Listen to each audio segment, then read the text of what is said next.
এই সেই বংশীবট, ভগবান কৃষ্ণ এই স্থানে বাঁশি বাজিয়েছিল। কৃষ্ণ এই স্থানে বাঁশি বাজিয়েছিল, আর কৃষ্ণের সেই মধুর বাঁশির সুর শুনে সমস্ত গোপিকারা এই স্থানে কৃষ্ণের কাছে চলে এসেছিল। এই স্থানে এখনও কান লাগালে কৃষ্ণের বাঁশির সুর শোনা যায়।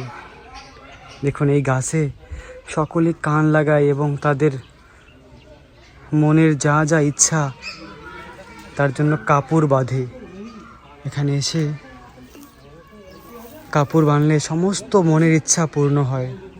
এবং আজও এই গাছে কান লাগালে কৃষ্ণের বাঁশির সুর শোনা যায়। অতি দিব্য স্থান, অতি পবিত্র স্থান। ভগবান কৃষ্ণ যখন শরৎ পূর্ণিমায় এই স্থানে বাঁশি বাজিয়েছিল, তো গোপিকারা এই স্থানে কৃষ্ণর কাছে চলে এসেছিল। পাশেই রয়েছে দেখুন যে অরণ্য,